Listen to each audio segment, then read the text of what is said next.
estadística, ya esta es una foto antigua que seguramente ya ha mejorado, porque aquí se ven porcentajes realmente impresionantes. Paradójicamente, uno de los lugares que menos infección por Helicobacter pylori presente es Australia, donde se ha descubierto el Helicobacter pylori. Esta gráfica nos muestra la diferencia que hay entre la infección con Helicobacter pylori en países en vías de desarrollo, la línea roja, y los países desarrollados, la línea inferior, azul. Existen varias cepas, de ahí que esto justifica el hecho de que pacientes que tienen Helicobacter pylori no tienen las manifestaciones clínicas, un factor. Se ha demostrado, o se ha propuesto la posibilidad de que el Helicobacter pylori sea un factor predisponente para la aparición de tumores malignos, linfomas o el cáncer, el adenocarcinoma. Entonces, ¿por qué algunos pacientes presentan gastritis? ¿Por qué algunos presentan úlcera? ¿Y por qué algunos llegan a cáncer? Entonces, se ha visto que existen diferentes cepas de Helicobacter y cada una con diferentes factores de agresión, de adhesinas, toxinas, secreción de enzimas, etc.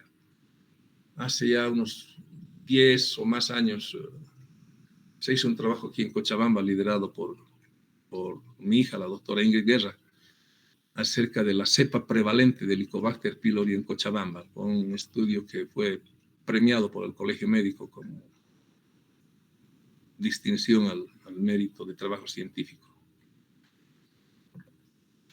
Entonces, la historia natural de la infección tenemos que después de cierto número de semanas, puede pasar a una gastritis aguda, en cuestión de meses y años puede pasar a una gastritis crónica, y finalmente, si continúa este proceso, puede llegar a producir úlceras, linfomas o adenocarcinoma.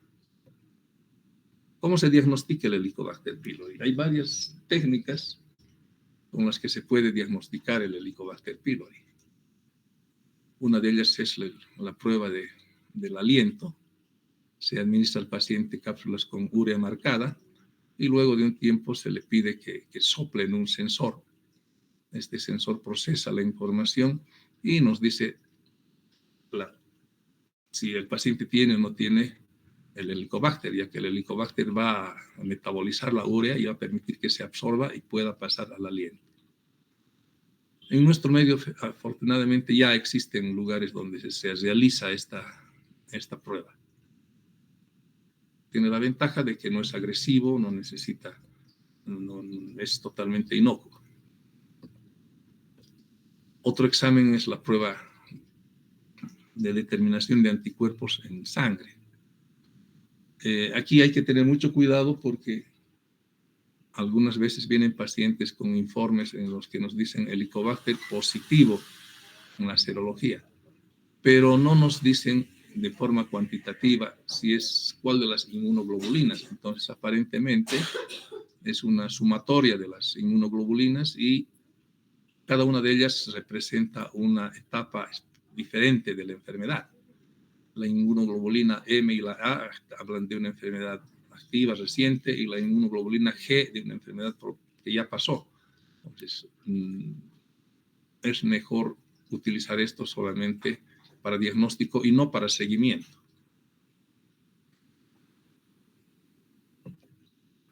Otro estudio que es muy sensible, es muy específico y tampoco es agresivo, es la determinación de antígeno del Helicobacter pylori en heces. Es un examen que es muy útil para el control post-tratamiento. Sin embargo, hay que tener el cuidado de no solicitar este examen inmediatamente después del terminar el tratamiento, ya que puede dar falsos negativos porque todavía el antibiótico podría estar bloqueando el resultado de este examen. Finalmente, pues los métodos invasivos como la endoscopía vendría a ser el gold estándar. pero no se recomienda hacer a todos los pacientes endoscopía, entonces se debe seleccionar a qué pacientes hacer la endoscopía. En este caso, cuando el paciente presenta síntomas de alarma, como pérdida de peso o una anemia no explicada, antecedentes familiares de cáncer gástrico, es importante porque hemos visto que podría ser un factor predisponente a la aparición de cáncer, entonces hay que descartar la posibilidad de esto mediante una endoscopía. Durante la endoscopía se pueden tomar muestras, estas pequeñas muestras se introduce en un frasquito que tiene ureasa y ver si este cambia de coloración, para ver si es positivo o negativo. El uso de antibióticos y de inhibidores de la bomba de protones podría causar falsos negativos. El cultivo y el antibiograma, que serían los exámenes ideales, no es fácil de realizar. Se ha intentado varias veces en nuestro medio, pero aparentemente los medios de cultivo son difíciles de mantener, difíciles de conseguir. Y finalmente, la endoscopía nos permite la toma de biopsias para estudio histopatológico que demuestren la presencia del Helicobacter y además ya nos hablen de si hay o no transformaciones histológicas hacia la malignización. Estos son cortes histológicos en los que, si vemos las flechitas, podemos ver unas imágenes sugerentes de bacterias. Esas son imágenes de presencia de Helicobacter pylori en la mucosa gástrica. ¿Cómo lo clasificamos la gastritis? El sistema Sidney, utilizando criterios endoscópicos, habla de una pangastritis cuando el estómago íntegro está tomado, una gastritis antral o una gastritis fúndica. Se debe hacer una descripción minuciosa del tipo de lesiones, de si tiene edema, si hay engrosamiento de los pliegues, si hay enrojecimiento de la mucosa, si los vasos son visibles por transparencia en la mucosa, si existen erosiones, ya sean elevadas o planas, si existe hemorragia, exudados, o el aspecto mismo de la mucosa. Entonces, tenemos diferentes tipos de gastritis endoscópicas. Una gastritis relativamente frecuente es la gastritis nodular. Esta gastritis, la presencia de esta imagen sugiere fuertemente la posibilidad de que se trate de una infección por Helicobacter pylori. Existen gastritis que se manifiestan con lesiones elevadas, generalmente erosionadas en su centro. Son las gastritis verrucosas, también asociadas a presencia de Helicobacter pylori. Las gastritis atróficas, en las que podemos, como vemos en la diapositiva, vemos una disminución, aquí casi una desaparición de los pliegues gástricos. Generalmente comienza por una disminución del espesor y del número de pliegues para finalmente constatar una desaparición de los pliegues gástricos. Y a la inversa podemos hablar de una gastritis hiperplásica en casos de estímulos extragástricos, de presencia de estimulación de la producción de ácido. Aquí vemos unos pliegues hipertróficos, hiperplásticos, pliegues engrosados, aumentados en número y en espesor. Ahora hablaremos de otro cuadro que compone el síndrome ulceroso, la úlcera péptica. La úlcera péptica es una lesión más profunda de la mucosa gástrica o duodenal. Es una solución de continuidad en la mucosa gástrica o duodenal. Entonces vemos una especie de lesiones aftoides, lesiones profundas. Dependiendo del estadio de la úlcera, podemos determinar si tienen edema periférico, si el depósito del fondo es de fibrina limpia o es de fibrina sucia o es hemorrágica o presencia de coágulos. Y para esto, el gold estándar es el estudio endoscópico. Como siempre, pues en todo cuadro hay que investigar, hay que realizar una buena anamnesis. Los datos recabados de una historia clínica bien hecha podrían orientarnos hacia el diagnóstico probable de nuestro paciente. Investigar sus hábitos dietéticos, sus hábitos, si bebe, si fuma o si consume medicamentos, qué tipo de medicamentos. El examen físico generalmente es irrelevante. Excepcionalmente puede haber dolor a la presión en epigastrio, que pues no es específico. Y no todos los pacientes presentan este signo al examen físico. Es mucho más importante la anamnesis en estos pacientes. Y finalmente recurrir a los exámenes de gabinete. La hemorragia, la endoscopía alta, pues nos permite observar directamente la presencia de estas lesiones. Además, nos permite identificar si existen complicaciones de la úlcera. Las complicaciones van desde la hemorragia, que es el sangrado, que es la complicación más frecuente. Un concepto que suele ser errado en los pacientes es que ¿por qué voy a tener úlceras si nunca he sangrado? Esa es una observación relativamente frecuente que hacen los pacientes. Hay que considerar que no todas las úlceras sangran. Solamente alrededor del 5 a 10% de las úlceras llegan a sangrar en algún momento. Entonces, no todas las úlceras van a sangrar. Es una complicación de la úlcera. Las estenosis, especialmente a nivel pilórico o duodenal, causadas por la presencia de úlceras a repetición, que causen procesos fibróticos y retracciones fibróticas, harían que la luz del píloro o del duodeno, del bulbo duodenal, vaya disminuyendo de tal forma que condicionen una dificultad al paso del alimento hacia el duodeno. Entonces hablamos del síndrome pilórico, caracterizado por vómitos, generalmente postprandiales, vómitos tardíos, en los que el paciente refiere a vomitar lo que ha comido en la mañana. Entonces quiere decir que ese estómago no está vaciándose hacia el intestino. La perforación de la úlcera es la complicación más grave, ya que permitiría la salida de contenido gástrico, que como ustedes saben es contenido ácido. Entonces inmediatamente puede producir una peritonitis química, traducida por un dolor importante de inicio brusco.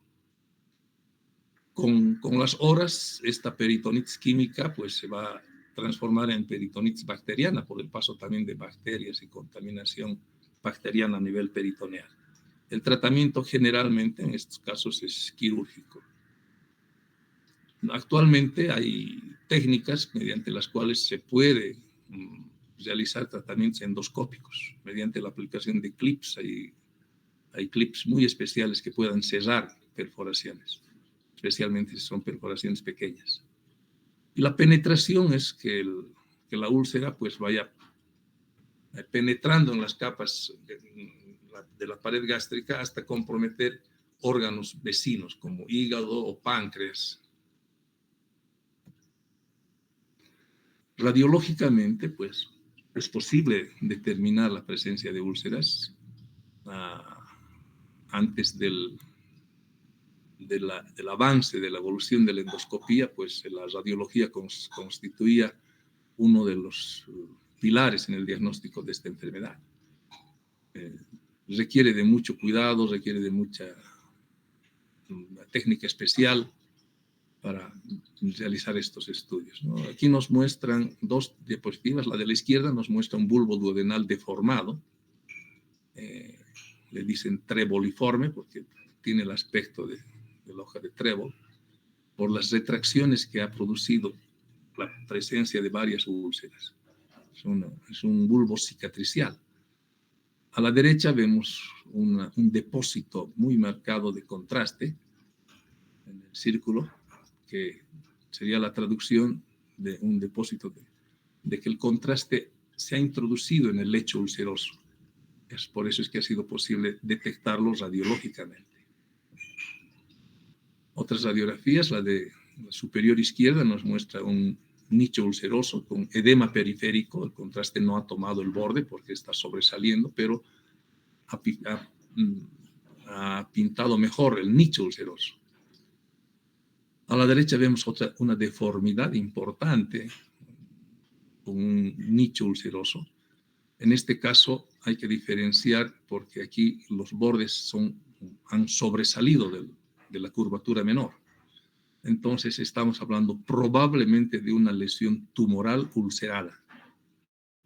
Las fotografías de abajo nos muestran un defecto de llenado en el cuerpo gástrico y la endoscopía mostró la presencia de una lesión tumoral polipoide.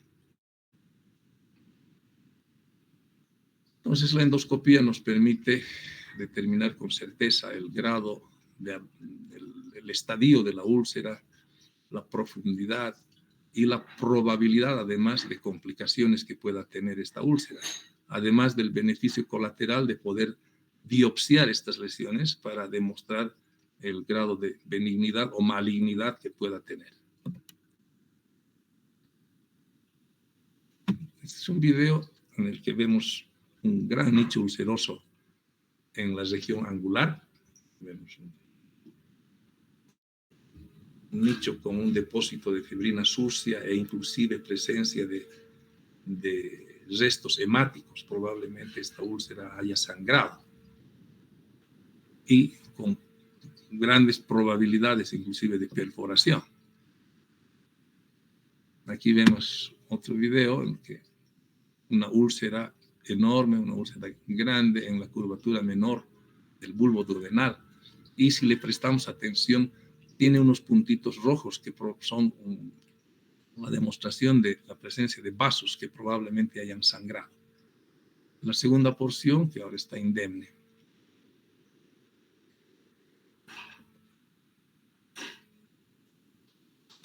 Bueno.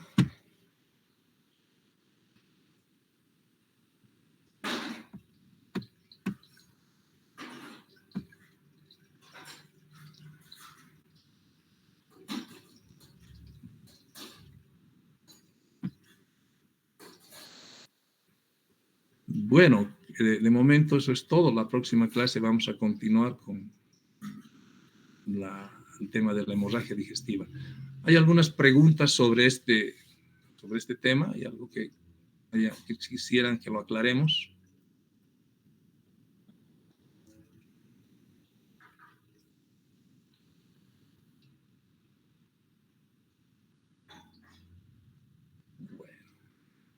Doctor, ¿puede volver a explicar el método de diagnóstico por anticuerpos? La serología Sí. para Sí. el Helicobacter pylori. El examen serológico lo que detecta son anticuerpos contra el Helicobacter pylori. Ustedes saben que hay anticuerpos que denotan enfermedad activa y otros anticuerpos que denotan una enfermedad ya pasada. En este caso, la inmunoglobulina A y la inmunoglobulina M indican actividad, una enfermedad activa de la presencia de la infección por Helicobacter pylori. Y la inmunoglobulina G nos indica que probablemente es una enfermedad que ya pasó. Entonces hay que balancear, ¿no? Si las dos primeras están bajitas y la IgG está alta, seguramente es un paciente que ya se ha curado, o ha hecho tratamiento o se ha curado espontáneamente. O a la inversa, si tiene la inmunoglobulina G bajita y las otras altas, la inmunoglobulina A y la M, entonces estaremos frente a un paciente que tiene una enfermedad activa y que necesita tratamiento. Sí, se entiende, doctor. ¿Algo más? ¿Alguna aclaración más? Doctor, sobre esta enfermedad, ¿se puede curar una persona así sin tratamiento, así repentinamente? ¿Del Helicobacter pylori? Sí.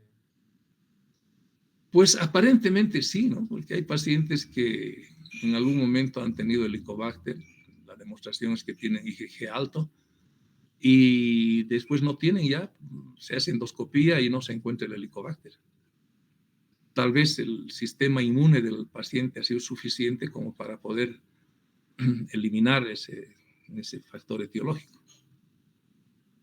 No es la regla, desde luego que no es la regla, porque más bien el Helicobacter tiende a infectar crónicamente el estómago, se queda ahí por mucho tiempo. Y más bien el tratamiento suele ser a veces complejo. A veces no responden a una sola tanda de tratamiento. El tratamiento ha ido modificándose notablemente. Inicialmente eran tratamientos largos de un mes, después dijeron que no, que podía ser menos, bajaron a 2 semanas, a 10 días, a 1 semana. Hay algunos trabajos que hablan inclusive de tratamientos ultra cortos, de 5 días. Sin embargo, después han vuelto a prolongar el tratamiento y durante mucho tiempo ha estado vigente el tratamiento por 10 días. Otra parte del tratamiento que también ha evolucionado y ha tenido cambios es el número de medicamentos, ¿no? Se considera que con el solo uso del IBP se puede conseguir erradicar el Helicobacter, pero en un porcentaje relativamente bajo, entre 40%. Si se añade un antibiótico, como es una bacteria, un antibiótico, pues este porcentaje subiría, 60%. 70%. Si se añaden 2 antibióticos, este porcentaje sube a un 80-85%. Si se añade un tercer antibiótico, este porcentaje sube aún más. Entonces, se vio que, sin embargo, el añadir otros antibióticos también podría tener efectos colaterales importantes para el paciente, ¿no? Actualmente se considera que el tratamiento más recomendado es el uso de un IBP y 3 antibióticos, amoxicilina, claritromicina y metronidazol, durante 14 días, en dosis de cada 12 horas. También actualmente se ha visto que el uso de sales de bismuto también mejora el porcentaje de erradicación. Hay varios esquemas de tratamiento para el Helicobacter, pero el básico es el uso de IBP, 2 antibióticos por 14 días.